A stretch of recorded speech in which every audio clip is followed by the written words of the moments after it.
सर्वांना विनंती आहे, सर्वांनी दोन्ही हात उंच करून आपण सर्वांनी घोषणा द्यायची आहे। बोला भारत माता की, भारत माता की, वंदे वंदे, भारतीय जनता पार्टीचा। खरं तर मी स्वतःला फार भाग्यवान समजतो की आजच्या या महाराष्ट्र प्रदेशाच्या नवीन अशा कार्यालयाच्या भूमिपूजन सोहळ्यामध्ये खरं तर गेली वर्षानुवर्षाची पक्षाची असणारी फार मोठी अशी मांदियाळी आहे आणि त्या मांदियाळीचा एक भाग म्हणून मलाही एक कार्यकर्ता म्हणून या पक्षाचं अध्यक्ष म्हणून मला जबाबदारी मिळाली आणि म्हणून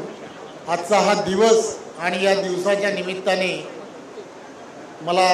हा कार्यक्रम आणि या कार्यक्रमामध्ये विशेष लक्ष देता आलं। त्या कार्यक्रमासाठी विशेष करून उपस्थित आपले सर्वांचे नेते आदरणीय अमित भाई, महाराष्ट्र राज्याचे लोकप्रिय असे मुख्यमंत्री आदरणीय आपले सर्वांचे नेते देवेंद्रजी, त्याचबरोबर व्यासपीठावरील सर्व जुने सर्व अध्यक्ष, सर्व मंत्रिमंडळातील सर्व सहकारी, सर्व भारतीय जनता पार्टीचे नेते मंडळी आणि माझ्या समोर उपस्थित सर्व या कार्यक्रमाच्या निमित्ताने ज्यांना या कार्यक्रमाचं विशेष असं आमंत्रण दिलं गेलं असे आपण सर्व भारतीय जनता पार्टीचे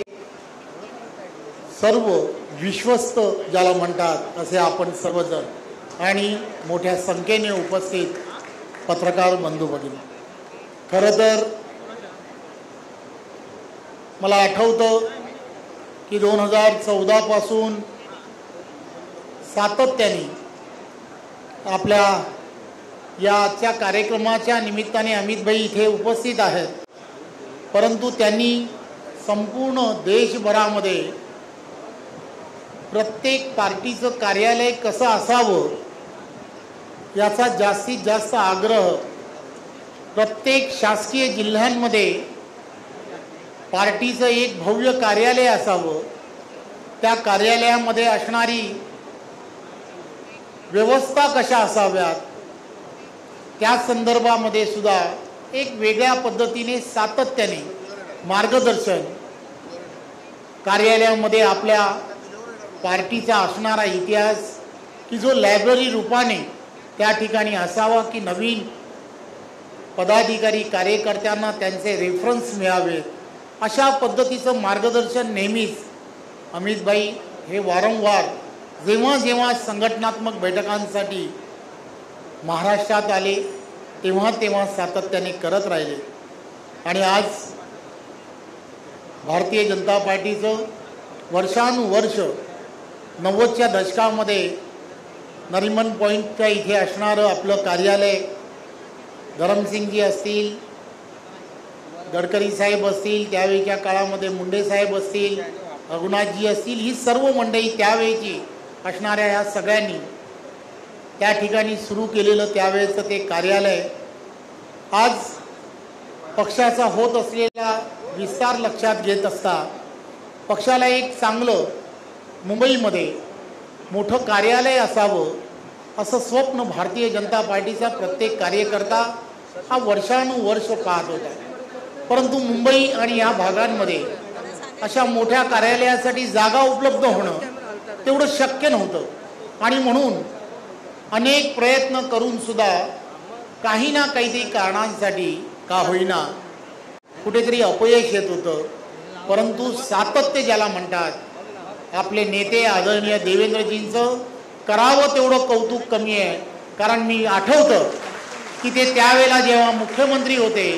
तेव्हापासून आजपर्यंत सातत्याने याचा पाठपुरावा करत करत करत करत आज या कार्यालयाच्या निर्माणासाठी आजचा तो दिवस उजाडला। खरं तर तुम्हा आम्हा सर्वांसाठी ही अत्यंत आनंदाची बातमी आहे की आपण सर्वजण येणाऱ्या लवकरच नवीन वास्तूमध्ये जाणार आहोत। परंतु मी आज या व्यासपीठावरून आपणा सर्वांना आणि विशेष करून अमितभाई ज्यांनी सातत्याने ह्या गोष्टीचा विचार केला की प्रत्येक शासकीय जिल्ह्यांमध्ये पार्टीचं भव्य असं कार्यालय असलं पाहिजे, देवेंद्रजींच्या नेतृत्वामध्ये आम्ही सर्वांनी प्रयत्न करू। त्या ठिकाणचे असणारे सर्व नेते मंडळी असतील, प्रत्येकाने त्याच्यामध्ये दिलेलं योगदान असेल। आज सर्व जिल्ह्यांमध्ये शासकीय जागा किंवा शासकीय कार्यालय जो जिल्हे ज्या ठिकाणी आहेत त्या ठिकाणी भारतीय जनता पार्टीचं कार्यालय हे आता येणाऱ्या 1 ते 1.5 वर्षामध्ये सर्व ठिकाणी पूर्ण होईल अशी परिस्थिती आता निर्माण झाली। बरीच कार्यालय 2-3 कार्यालय, मग संभाजीनगरचं कार्यालय असेल किंवा विशेष करून की ज्या रत्नागिरी सिंधुदुर्ग या ठिकाणची कार्यालय तर 2 महिन्यामध्ये त्या सगळ्या कार्यालयांच्या उद्घाटनसुद्धा आपल्याला करता येऊ शकतं अशी परिस्थिती आहे। त्यामुळे एक पूर्ण यंत्रणा, एक पूर्ण कमिटी यामध्ये सातत्याने काम करते। सावजी असेल, त्यांच्याबरोबरचे असणारे सर्व प्रमुख कार्यकर्ते पदाधिकारी की यांनी त्या ठिकाणी जाऊन या सगळ्या लिगॅलिटी सगळ्या तपासून आपलं पार्टीचं कार्यालय, आपली वास्तू ही कशी असावी, कशा पद्धतीने असावी याचा पूर्णपणे ज्याला म्हणतात की वेळ देणं ज्याला म्हणतात, असा वेळ देणारी ही सर्व मंडळी की ज्यांनी यामध्ये दिलेलं योगदान हे सर्वात मोठं आहे। आज विशेष करून प्रकाश मेहताजी असतील, मनोज कोटकजी असतील की ज्यांनी या कार्यालयामध्ये किंवा कार्यालयाच्या या कामामध्ये विशेष लक्ष घातलं, त्यांचंही मी आपणा सर्वांच्या वतीने खूप खूप आभार मानतो। आणि आपण सर्वजण त्या